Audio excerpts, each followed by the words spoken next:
네, 7시 뉴스 부산은 4월 7일 치러지는 부산시장 보궐선거를 앞두고 이번 주부터 각 당의 유력 후보들과 만나보는 시간을 준비를 했습니다. 오늘은 더불어민주당 변성환 예비후보와 함께하겠습니다. 예, 변 후보님 어서 오십시오.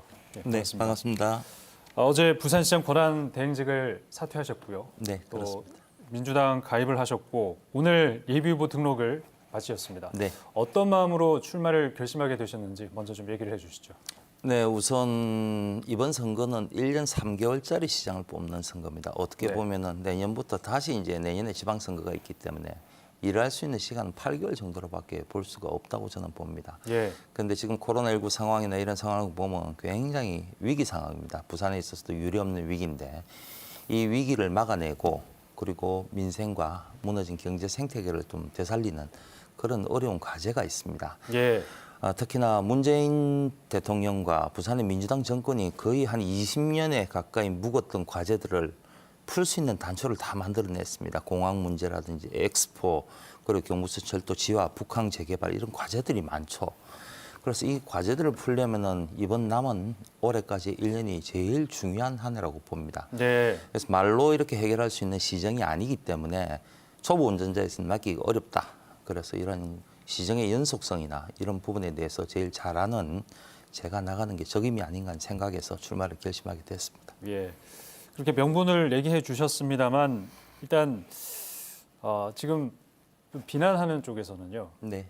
이제 시정 공백에 대한 우려를 얘기를 하고 있습니다. 예. 뭐 박성훈 부시장도 사퇴를 하면서 지금 말씀하신 이 엄중한 시기에 부산의 리더십이 아예 사라지는 거 아니냐 이런 우려에 대해서는 어떻게 말씀하시겠습니까? 그 부분에 대해서는 시정 공백의 우려에 대해서는 시민들이 우려하시는 게 당연하다고 봅니다. 네. 그런 부분에 대해서 제가 책임을 회피할 생각은 추호도 없습니다. 어쨌든 간에 시민 여러분들께서 걱정하시는 부분에 대해서는 그런 걱정을 끼치드리지 않아야 된다는 점에 대해서는 제가 굉장히 송구스럽게 생각을 합니다. 네. 그런데 다만 앞서 말씀드렸다시피 워낙 짧은 기간의 이 시정 기간 그런 부분에 있어서는 제가 잠시 이 자리를 비우더라도 그보다 더 기간을 공백을 메우는 그런 노력들이 더 필요하지 않는 생각에서 제가 나갔고요. 그리고 더불어 이 다른 부분에 있어서 혹시나 제 후임으로 누가 내려오지 않는다든지 하면은 공백의 우려가 틀림없이 있습니다. 네네. 그래서 지속적으로 정부에서 부산 시정을 제일 잘하는 분을 모셔달라 이런 부탁을 드렸고 아마 그게 조만간 현실화 될 겁니다. 그렇게 되면은 어떻게 보면 부산 시정에 굉장히 해맑고 그리고 부산 시민을 사랑하고 더 아는 이런 권한대행이 또 행정부시장이 내려오게 되기 때문에 예. 조금이라도 걱정을 덜어야 되지 않을까 생각이 됩니다. 알겠습니다. 그 가장 큰 공백과 관련된 부분 중에 하나가 이 코로나19 상황에 대한 긴밀한 대응이 아닐까 싶은데요.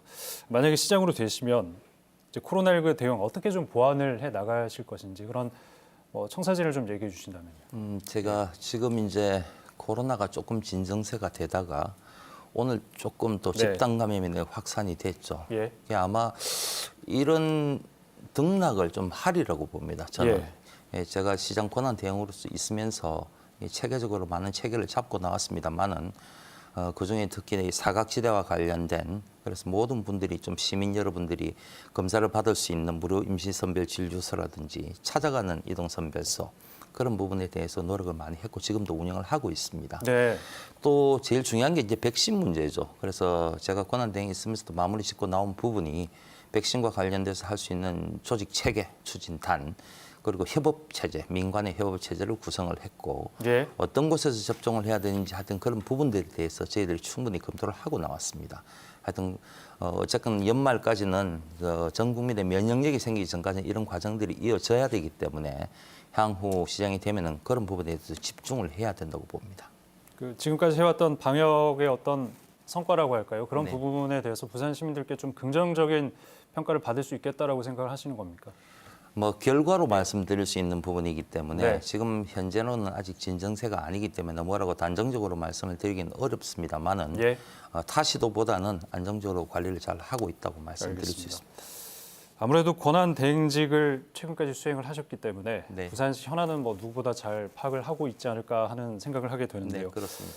1호 공약이라고 하죠. 부산 시장이 되면 어떤 부분을 가장 먼저 좀 챙겨보겠다라고 할 수 있는 거 얘기를 좀 해주신다면. 아마 대부분의 후보자님들이 네네. 가덕신공항 건설을 말씀을 하실 겁니다. 네. 2월 달에 아마 특별법이 있기 때문에 저는 그거는 기정사실이라고 봅니다. 예. 이미 당연히 되는 부분이고 지금 정작 중요한 거는 그 이후에 가덕신공항을 어떻게 일자리 공항으로 만들고 부산의 산업 생태계를 변화시킬 수 있느냐 거기에 집중을 해야 된다고 봅니다. 네. 그래서 그런 부분에 대해서 저희들이 준비를 착실히 지금도 하고 있고요. 거기에 대해서 제일 우선권을 둬야 된다고 보고 그 외에도 올해 안에는 이제 2030년 등록 엑스포에 대한 마스터 플랜 용역도 마무리가 되고 예. 본격적인 해외 홍보 활동도 돼야 됩니다. 그런 점도 체계적으로 준비를 해야 된다고 봅니다. 그리고 무엇보다도 부산 대개조 플랜이라는 게 이미 만들어져 있습니다. 예. 2030년, 2050년을 보는 미래 비전이 만들어 있고 거기에 수십조가 들어가는 예산이 들어 있죠. 그런 부분도 하나하나 계획이 있기 때문에 거기에 대해서 차질 없이 추진해 가는 게 가장 큰 과제라고 생각을 합니다. 그럼 지금까지 뭐 부산시를 살리기 위한 여러 가지 그런 큰 그림들을 그대로 쭉 이어가겠다. 그렇습니다. 그렇게 이해를 하면 되겠습니까? 네. 예. 알겠습니다. 그 지금 일단은 당내 경선을 먼저 넘어야 되는 게 첫 네. 번째 과제인데 일단 출사표를 늦게 던지신 만큼 좀 부담이 있으실 수도 있을 것 같습니다. 네. 당내 경선 전략 또 가능성에 대한 얘기를 좀 해주신다면요. 경선 전략이라 아마 예. 할 거는 저는 그래 생각합니다. 저는 정치 초년생입니다. 그러니까 행정에 대한 경험은 누구보다도 뭐 많이 있고 네. 부산시정에 밝다는 거는 자부심으로 느끼고 그럴 수 있다고 봅니다만은 예. 정치 일선에서는 제가 아직 아마추어죠. 아마추어는 좀 과감하고 결단력 있고 좀 추진력 있게 해야 된다고 봅니다. 그래서 정치공학적으로 저는 생각을 하지를 않습니다. 네. 그래서 어떤 게 저한테 유리하다, 불리하다 이런 생각이 추호도 없고요. 또 그런 점에 있어서도 저는 꽃가마를 태워서 당에서 해달라는 요구도 안 했습니다. 제가 원해서 제가 자발적으로 나가서 경선하겠다고 한 부분이 있기 때문에 하여튼 신인으로서 참신성과 결단력과 추진력을 가지고 끝까지 최선을 다하겠다는 말씀을 드립니다. 예. 그게 뭐 전략이라면 전략일 수 있고요. 어쨌건 제 입장에서는 시민만 바라보고 간다. 시민에 다가갈 수 있는 그게 가장 큰 선거 전략이라고 볼 수 있을 것 같습니다. 그 이번에도 민주당은 원팀을 강조를 했습니다. 네, 네. 근데 이러면 경선이 너무 좀 싱겁게 끝난다거나 아니면 부산 시민들께 혹시나 크게 주목받지 못한다 이런 걱정은 안 하십니까? 저는 그런 걱정은 하지는 않습니다. 왜냐하면은 뭐 지금 출마 선언을 하신 분이죠. 저 외에 이제 두 분이 계시는데 그분 면면을 보면 다들 각 분야에서 역량이 있고 훌륭하신 분들이라고 생각을 합니다. 예. 그리고 말씀하시는 그 공약이나 그런 정치적인 방향성 이런 부분에 대해서도 각각 다 차별성이 있습니다. 저도 물론 말씀드린 행정 전문가로서의 차별성이 분명히 있는 거고요. 네. 그래 원팀으로서 나중에 합류하고 선의 경쟁을 펼치되 각각의 색깔은 분명하게 낼 수 있는 방향으로 저희들이 추진을 할 거기 때문에 결코 밋밋한 경선은 되지 않으리라고 봅니다. 알겠습니다. 자, 경선을 통과해서 이제 네. 본선에서 상대당 후보와 맞붙게 되는데 어떤 후보가 나올 거로 예상을 하시고 또 그 후보에 대한 어떤 본인만의 전략, 나만의 강점 그런 게 있다면 어떤 게 있을까요? 글쎄 뭐 어떤 후보가 나오리라고 제가 말씀드릴 수는 없고요. 제가 네. 춤을 추는 사람이 아니기 때문에. 네.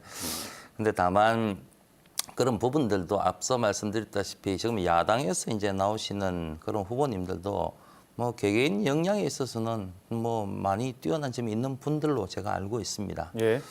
근데 아쉬운 점은 이런 부분에 있어서 특히 가덕도 공항이나 이런 부분에 있어서요.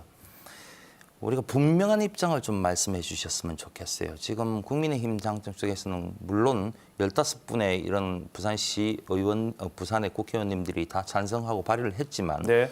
지금 대구 경북 쪽에서는 반대를 하고 있지 않습니까? 또 특별법을 만들고 있다고 하는데 밋밋한 대응을 해서는 안 된다고 봅니다. 강력하게 반발을 하셔야죠. 그게 부산에서 시장으로 출마하겠다는 후보님들의 자세라고 봅니다. 예. 그래서 그런 점에 대해서 저희들 끝까지 한번 지켜보겠습니다. 네. 네. 이제 상대 후보 뭐 경선 과정이라든지 행여 뭐 본선 과정에서 상대 후보가 어떤 공격성의 어떤 질문이라든지 이런 것들이 나올 수가 있는데 그런 부분은 또 어떤 식으로 좀 대응을 하실 생각이십니까? 저는 정치 부산- 초년생이시기 때문에. 네. 정치적인 문제에 대해서 답변을 어떻게 할지는 고민을 해보겠습니다. 어떤 예, 질문이 예. 나올지. 근데 행정적이나 부산시정 부분에 대해서는 누구보다도 제가 꿰뚫고 있다고 자신을 하기 때문에 네. 어떤 질문에 대해서도 제가 명쾌하게 답변을 드리도록 하겠습니다. 예, 알겠습니다. 오늘 민주당 부산시장 변성환 후보와 함께 얘기를 나눠봤습니다. 오늘 여기까지 듣도록 하겠습니다. 말씀 잘 들었습니다. 고맙습니다. 네, 고맙습니다. 네, 저희가 내일은